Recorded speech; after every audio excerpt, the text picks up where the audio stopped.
Ya, shalom sukacita dan damai sejahtera selalu di dalam kasih Kristus. Jumpa lagi bersama saya dengan Pak Pendeta Slamet Riyadi ya. Hari ini saya mau menjawab beberapa pertanyaan lagi ya buat teman-teman dan juga saudara-saudara yang baik yang sudah mengenal Tuhan Yesus maupun yang belum. Sebelum saya jawab pertanyaan ya, saya kasih salam dulu buat semua sedulur-sedulurku ya, yang baik yang di Indonesia maupun yang ada di luar Indonesia, dan juga yang di Jawa maupun di luar Jawa, karena banyak sekali. Dan kiranya tansah pinaringan berkah, kesarasan, sehat walafiat, dan Tuhan Yesus senantiasa menyertai kita khususnya di tahun baru ini ya, tahun 2022. Kiranya kasih Kristus senantiasa menyertai kita. Amin.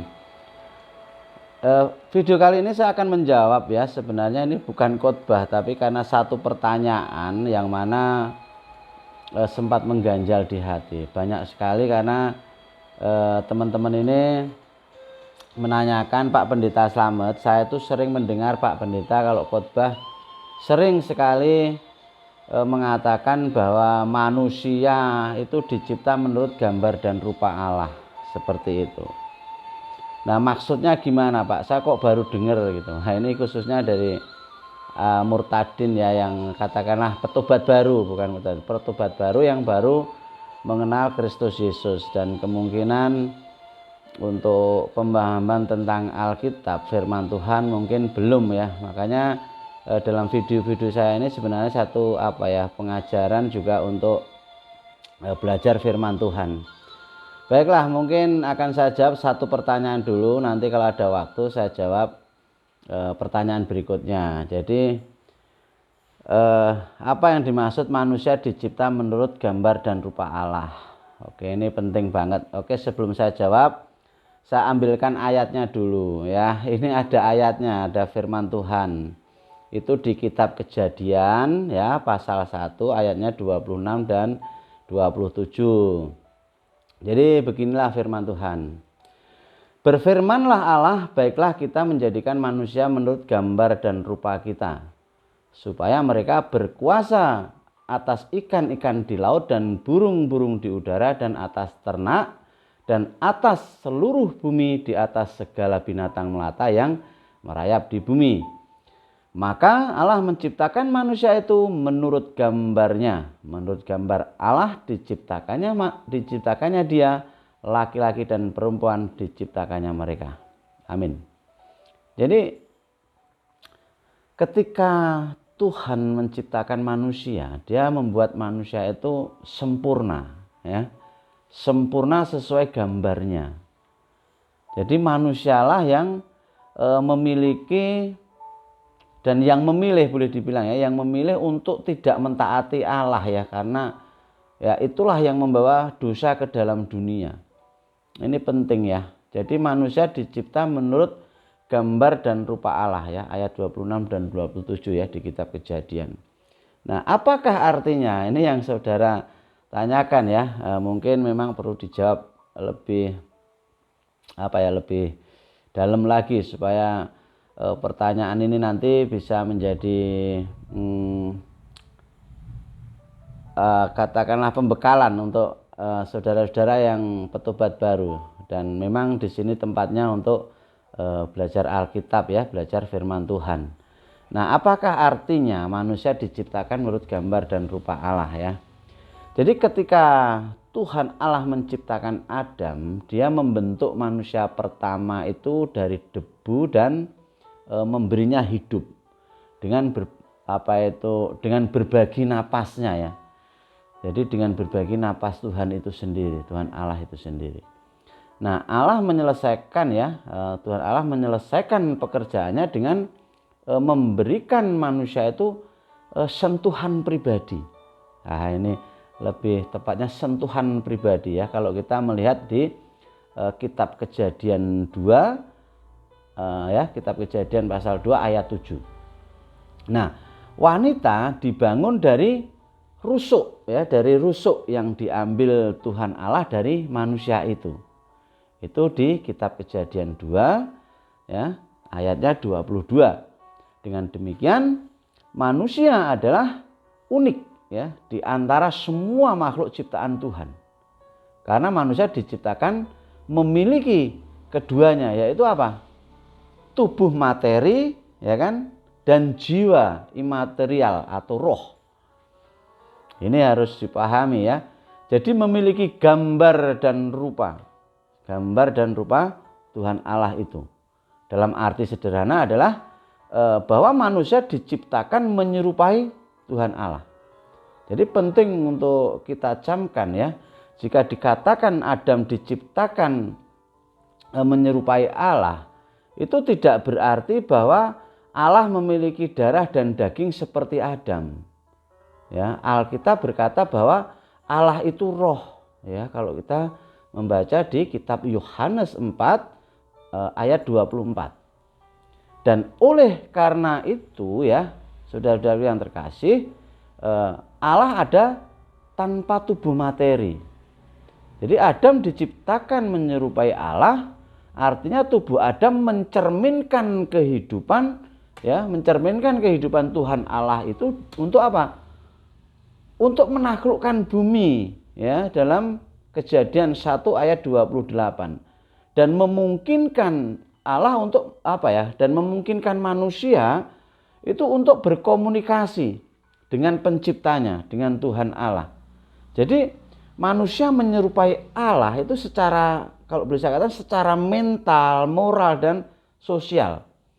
Jadi secara mental, karena manusia diciptakan sebagai apa? Sebagai makhluk rasional. Ya, makhluk dengan kehendak.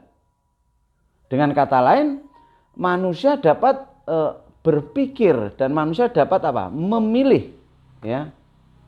Ini mencerminkan akal dan kebebasan Tuhan Allah itu sendiri. Jadi setiap kali seseorang itu katakanlah menciptakan mesin atau menulis sebuah buku atau mungkin melukis pemandangan ya, dan katakanlah menikmati simfoni atau lagu-lagu rohani misalnya ya. Juga saat manusia bekerja misalnya menghitung angka-angka dan lain sebagainya, itu manusia mempunyai kesamaan dengan Tuhan Allah. Ya. Saat manusia misalnya memberikan nama-nama hewan misalnya, ya, hewan-hewan peliharaannya misalnya, itu menunjukkan fakta bahwa manusia diciptakan menurut gambar dan rupa Allah. Nah, secara moral, karena manusia diciptakan dalam kebenaran dan ketidakberdosaan, artinya kemurnian sempurna, ini mencerminkan dari kekudusan Allah. Ya, kekudusan Tuhan itu sendiri. Jadi di ayat 31 menyatakan Allah melihat segala sesuatu ya, termasuk manusia yang dijadikannya itu sungguh amat baik. Jadi hati nurani kita atau disebut juga kompas moral ya. Hati nurani itu disebut kompas moral. Kita adalah sisa-sisa dari keadaan manusia semula.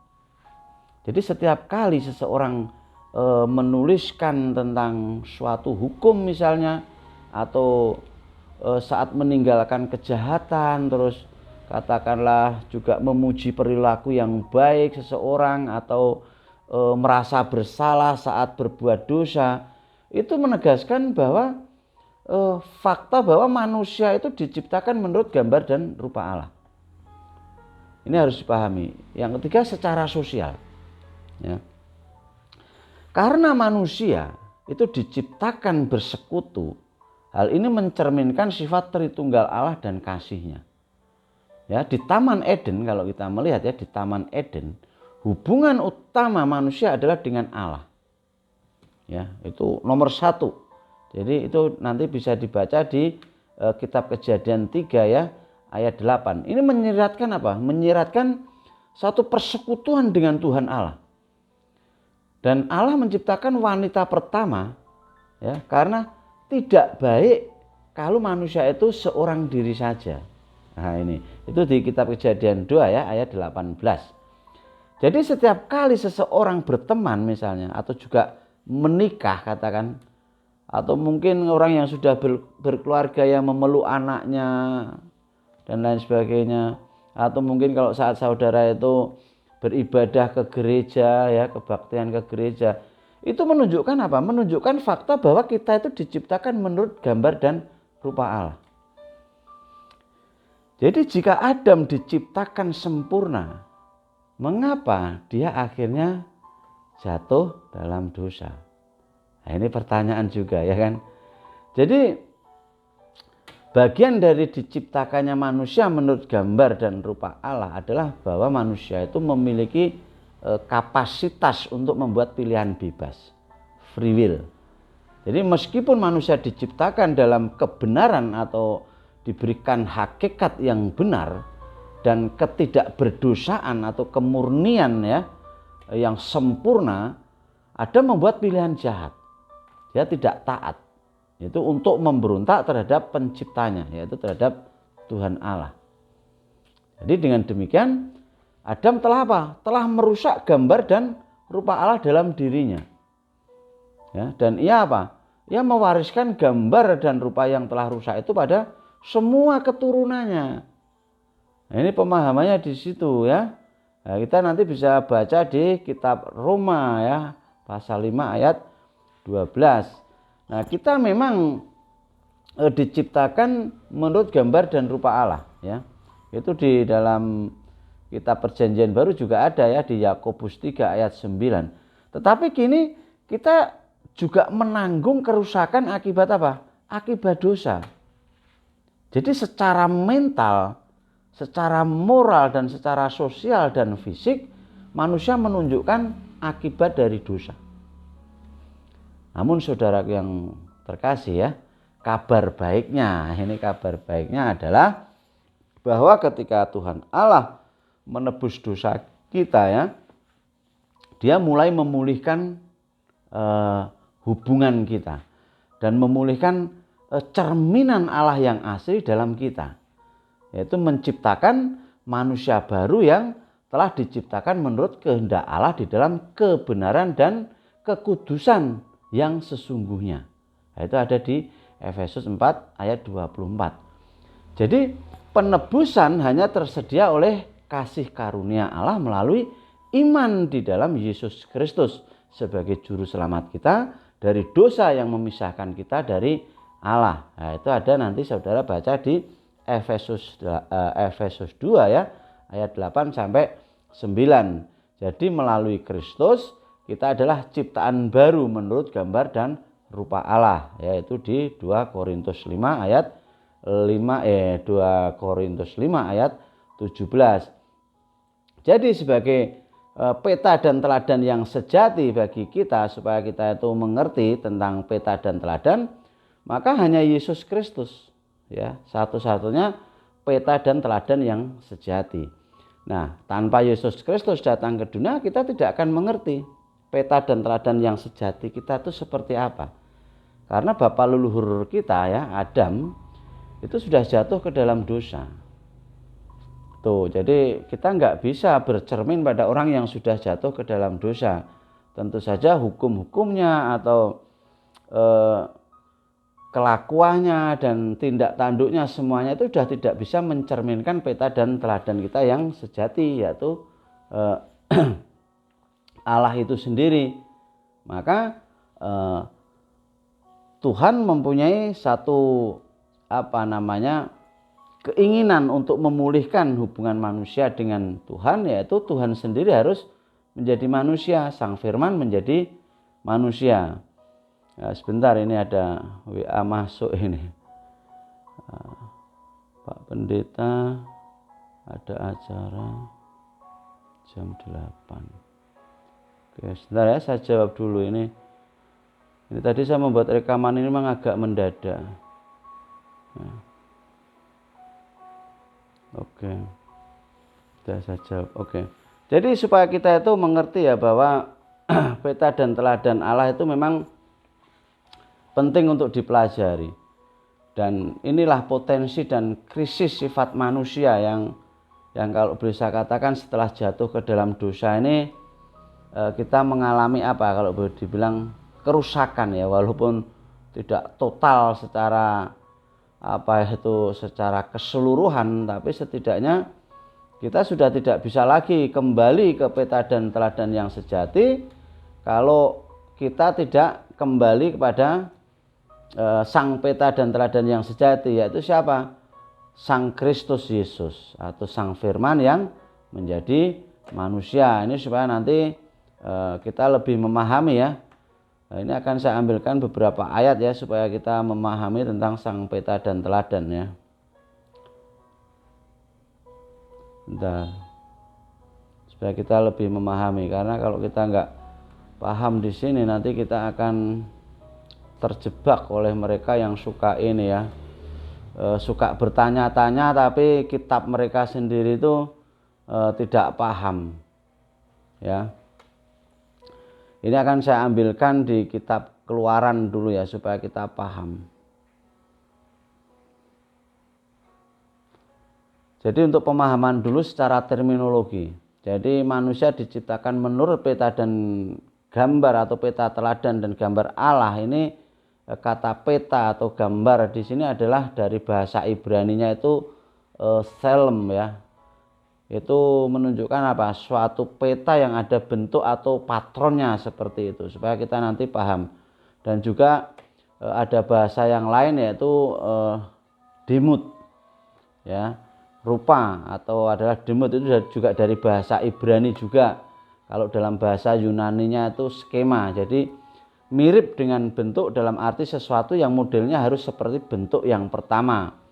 Itu dalam arti secara terminologinya ya, dan juga ada arti dan lain sebagainya. Namun kalau kita melihat secara rohani, jadi kenapa kita disebut peta dan teladan? Karena manusia dicipta menurut peta dan teladan itu mempunyai makna bahwa Tuhan Allah itu adalah sumber. Jadi manusia itu mempunyai satu induk atau satu asal dari suatu peta dan teladan Tuhan Allah itu sendiri. Jadi kita itu dicipta seperti Dia. Jadi ada satu sumber bagi manusia. Ya, jadi dari segala kesulitan yang timbul dalam pertikaian dan perselisihan hidup manusia itu harus kita hentikan ya, dan masing-masing kembali kepada induk, artinya seperti itu. Jadi mencari kekuatan baru dari Tuhan, bukan dari manusia. Jadi manusia dicipta menurut peta dan teladan Allah, manusia seharusnya seperti Allah. Berarti kalau kita tidak beres karena kita tidak ingat ya kembali kepada bagaimana seharusnya kita seperti sang peta dan teladan yang sejati, yaitu Yesus Kristus, maka manusia itu bukan hanya merugi ya, tapi tidak akan pernah mengerti jati dirinya. Jadi manusia seperti Allah itu mengandung suatu kehormatan terbesar yang bisa diberikan untuk melukiskan siapa manusia. Ini penting sekali ya supaya kita mengerti ya. Jadi manusia itu tidak mungkin dimengerti lebih tinggi lagi dari kalimat ini tadi ya, bahwa pada waktu Allah mengatakan mari kita menciptakan manusia menurut peta dan teladan kita atau sesuai dengan gambar dan rupa kita, berarti Tuhan Allah telah menjadikan manusia yang tertinggi ya. Manusia tertinggi yang boleh mewakili Dia, mewakili Tuhan. Ini puji Tuhan. Jadi kalau boleh saya katakan, hanya di dalam ajaran Alkitab, firman Tuhan ya, dari ajaran Tuhan Yesus sendiri, kita baru mengerti tentang manusia itu seperti apa. Yang kedua adalah manusia diciptakan sesuai dengan gambar dan rupa Allah atau sesuai dengan peta dan teladannya, karena Allah adalah tujuan hidup manusia. Jadi manusia seperti Allah itu mengajarkan kepada kita bahwa hidup manusia itu seharusnya mempunyai tujuan. Ya, manusia seperti Allah berarti kita harus terus memperbaiki hidup kita sehingga seperti Allah pencipta. Kita seperti Yesus Kristus. Berarti berarti Tuhan itu hanya kalau bisa katakan hanya kepada Tuhanlah ya sumber dari segala sumber ya. Tujuan manusia itu sendiri, karena Tuhan adalah Alfa Omega, jadi yang awal dan yang akhir. Ini harus dipahami supaya kita mengerti. Makanya manusia harus meneladani Tuhan itu sendiri, Allah itu sendiri. Ya, karena manusia diciptakan menurut peta dan teladan Allah sesuai dengan gambar dan rupanya, berarti kita seharusnya melihat dengan apa? Dengan jelas dan meneladani Sang Firman yang menjadi manusia. Tanpa itu kita tidak bisa apa-apa. Jadi untuk memungkinkan terjadinya poin ini ya, itu Yesus harus datang ke dunia supaya manusia kembali ke peta dan teladan yang sejati. Jadi hanya itu satu-satunya ya, supaya manusia itu bisa kembali mengerti jati dirinya. Makanya Yesus datang ke dalam dunia sehingga seluruh bangsa, zaman dan setiap orang itu boleh memanggilnya sebagai sang teladan. Sehingga hidup kita menjadi apa? Sempurna, seperti itu. Nah, masih banyak lagi sebenarnya kalau kita bahas ya dalam tentang ini, namun paling tidak itu dulu yang bisa saya sampaikan supaya kita nanti bisa lebih memahami tentang apa sih yang dimaksud peta dan teladan itu tadi, supaya kita lebih mengerti bahwa kita itu punya tujuan hidup, punya konsep bahwa kita tidak bisa hidup dengan cara kita sendiri, namun kita harus kembali kepada Sang Pemilik hidup. Dan supaya kita mengerti hidup kita harus bagaimana, maka kita harus menteladani sang peta dan teladan yang sejati, yaitu Yesus Kristus, Sang Firman yang menjadi manusia. Jadi itu kurang lebih ya dari saya. Mungkin ada pertanyaan yang lain ya. Tadi sebenarnya masih ada satu pertanyaan. Di mana tadi ya? Khotbah tentang penciptaan ya. Kalau tadi peta dan teladan, ini sebenarnya hampir sama ya, cuman oke, akan saya jawab sedikit lagi tentang Tuhan adalah pencipta ya. Oh, kenapa Tuhan, rencana Tuhan dalam penciptaan manusia? Oke, saya jawab. Satu lagi ya saya jawab, mungkin waktunya masih cukup ya. Jadi rencana Tuhan menciptakan manusia, ini ada yang bertanya juga, memang harus dijawab juga ya, supaya clear lah istilahnya kayak gitu. Kalau tadi kenapa Pak Pendeta Slamet setiap khotbah sering menyebut kenapa manusia diciptakan sesuai dengan gambar dan rupa Allah, sesuai dengan peta dan teladannya. Nah ini apa sih rencana Tuhan dalam penciptaan manusia? Ini juga pertanyaan, ini juga dari Petobat Baru. Oke, karena memang di sini tempatnya untuk ini ya, belajar Alkitab. Mari kita sama-sama belajar. Kita kembali ke kitab Kejadian.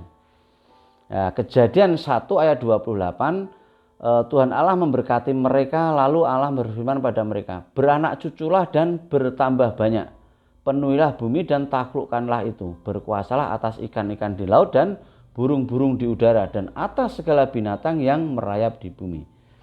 Nah, setiap benda yang kita temui di sekeliling kita ya, itu pasti memiliki kisah di balik pembuatannya. Alasan mengapa benda itu dirancang sedemikian rupa sehingga memiliki fungsi seperti yang kita ketahui, baik itu untuk katakanlah mempermudah pekerjaan kita, atau mungkin meningkatkan kenyamanan, maupun hanya untuk memperindah ruang perabot misalnya ya.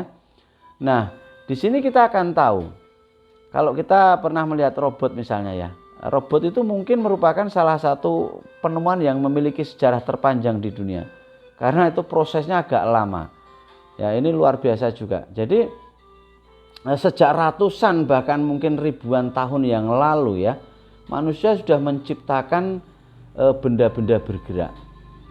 Kalau kita pernah belajar sejarah ya, kurang lebih 1000 tahun sebelum Masehi, itu pada ini kisah di sejarah di Cina ya, pada zaman dinasti Shou, itu sebuah benda yang dapat bernyanyi dan menari diciptakan untuk apa? Untuk menghibur raja. Ini luar biasa. Dan ratusan tahun sebelum Masehi, para ilmuwan di Alexandria itu juga membuat mesin mirip manusia ya, untuk apa? Untuk keperluan keagamaan. Ini luar biasa juga. Jadi dalam perkembangannya, kesenggol. Jadi dalam perkembangannya ya, tentang robot itu paling banyak dibuat untuk apa? Untuk memudahkan pekerjaan manusia. Jadi sesuai fungsinya dalam setiap robot itu sudah dirangkai bagian-bagian yang dapat mendukung pekerjaan yang diharapkan dirinya atau si pembuat itu tadi. Nah, saat menciptakan manusia, Tuhan pun memiliki tujuan dalam pikirannya. Bukan tujuan biasa-biasa saja, bukan. Tetapi tujuan yang besar. Nah, apa itu? Jadi untuk memenuhi tujuan itu Tuhan pun ya itu sudah memperlengkapi kita, ya sudah memperlengkapi kita dengan apa? Dengan fungsi-fungsi yang memadai. Ya, Dia menciptakan manusia menurut gambarnya. Tadi sudah kita bahas ya di Kejadian yang ayat sebelumnya, Kejadian 1 ayat 27. Bukankah hal ini yang luar biasa kalau kita renungkan? Jadi seperti robot yang diciptakan untuk dapat menirukan manusia dan melakukan apa yang manusia dapat lakukan. Tuhan pun menciptakan kita untuk dapat apa? Melakukan apa yang dilakukannya, yaitu yang dilakukan oleh Tuhan.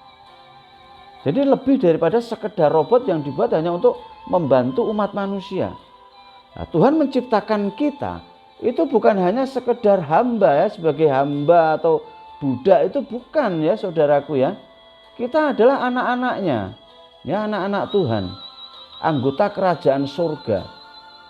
Ini harus dipahami dulu. Bedanya kita pengikut Kristus dengan mereka yang belum mengenal Kristus. Kita adalah anak-anak Tuhan. Kita anggota kerajaan surga. Ini dahsyat sekali. Jadi keberadaan kita ini bukanlah hanya untuk memenuhi muka bumi ini aja, bukan supaya uyel-uyelan atau apa, bukan. Bukan seperti itu, lebih daripada itu. Tetapi apa? Untuk menguasainya, untuk mengelolanya. Ya, Tuhan ingin kita hidup seperti Allah, seperti Tuhan Allah. Ini luar biasa. Jadi taklukkanlah permasalahan-permasalahan kita. Jangan kita itu terpuruk oleh permasalahan. Ya, berkuasalah di mana Tuhan menempatkan kita. Jadi jangan lagi hanya apa? Menjadi hanya penerima mujizat terus, tetapi apa ya, kalau bisa itu jadilah orang-orang yang bisa merubah kehidupan, artinya berpengaruh ya, menjadi garam dan terang di situ. Ini penting banget. Jadi supaya kita itu memahami ya, jadi Tuhan sudah menanamkan semua, katakanlah dalam bahasa kerennya itu komponen gitu ya, yang kita butuhkan untuk apa? Untuk memenuhi rancangannya dalam hidup kita. Nah, komponen-komponen itu, kalau boleh saya katakan komponen itu sebenarnya talenta-talenta dan lain sebagainya ya, yang diaktifkan ketika kita itu mengalami kepenuhan Kristus. Dan karenanya apa? Menerima urapan untuk apa? Untuk berkuasa. Ini penting. Jadi sejak awal Tuhan menciptakan kita itu dengan suatu rencana. Dia mau kita itu memerintah. Ya, pertama aplikasinya misalnya, menurut Anda, apakah yang Tuhan rencanakan saat Dia itu menciptakan Anda? Ini pertanyaan dulu. Nah, saya balikkan dulu supaya nanti saudara ikut berpikir. Mengapa Tuhan menciptakan kita untuk memerintah misalnya? Dan bagaimana Anda bisa mulai hidup sebagaimana Tuhan merancangkan Anda? Coba saudara renungkan.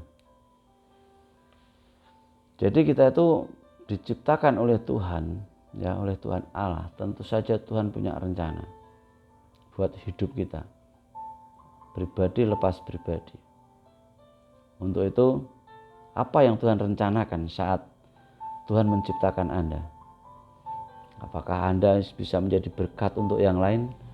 Apakah Anda bisa menjadi seorang pendamai, atau Anda bisa menjadi orang yang diberi talenta misalnya untuk berkuasa, menjadi penguasa yang adil, bisa memerintah rakyat dengan baik?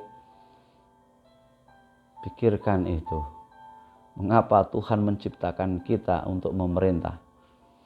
Luar biasa. Jadi bagaimana Anda bisa memulai hidup Anda sebagaimana Tuhan mencanangkan atau menghendaki Anda? Mintalah hikmat Tuhan, maka Anda akan tahu bahwa Tuhan menciptakan saudara, menciptakan Anda, dan menciptakan saya. Tuhan punya rencana dan tujuan. Dulu saya juga belum tahu hal seperti itu. Namun setelah saya minta hikmat Tuhan, ternyata Tuhan menciptakan saya untuk saya bisa menjadi berkat untuk yang lain, untuk bisa menjangkau jiwa-jiwa yang belum mengenal keselamatan di dalam Kristus Yesus. Dan saya diberi talenta untuk ke arah itu, yaitu menjadi penginjil, juga menjadi pendeta ya, untuk mendidik, untuk pemuritan, dan juga melayani anak-anak yang tidak mampu, anak-anak fakir miskin, juga anak-anak yatim piatu, untuk menyekolahkan mereka. Setiap kita pasti Tuhan punya tujuan untuk kita masing-masing. Untuk itu aja dulu ya jawaban dari saya. Nanti kalau ada pertanyaan bisa disampaikan, akan saya jawab. Dan karena saya juga masih ada keperluan yang lain, mari sebelum saya akhiri ini, mari kita doa bersama. Ya Bapa kami yang di surga, Bapa kami yang kami sembah di dalam nama Tuhan Yesus Kristus, terima kasih karena Engkau menciptakan kami ya, pribadi lepas pribadi, anak-anak-Mu ini dengan tujuan yang begitu besar dan luar biasa. Ajaib perbuatan-Mu ya Bapa dalam kehidupan setiap kami. Ajaib perbuatan-Mu ya Tuhan. Kami mengucap syukur karena Engkau telah ciptakan kami seturut dengan gambar dan rupa-Mu, dan Engkau sendiri mempunyai tujuan dalam hidup kami pribadi lepas pribadi. Mampukan setiap kami ya Bapa untuk menerima identitas sebagai anak-anak-Mu, agar kami bisa berfungsi seperti yang Engkau kehendaki, seperti yang Engkau inginkan. Biarlah melalui kehidupan kami ya Bapa, setiap rancangan-Mu boleh tergenapi dan kemuliaan-Mu sampai ke ujung-ujung bumi. Di dalam nama Tuhan Yesus Kristus kami berdoa. Haleluya. Amin. Oke, terima kasih saudaraku yang terkasih. Saya rasa itu aja dulu jawaban dari saya ya. Saya sebagai pribadi, bila ada tutur kata yang kurang berkenan, saya atas nama Bapak Pendeta Slamet Riyadi mengucapkan mohon maaf yang sebesar-besarnya. Selamat tahun baru, Tuhan Yesus memberkati. Amin.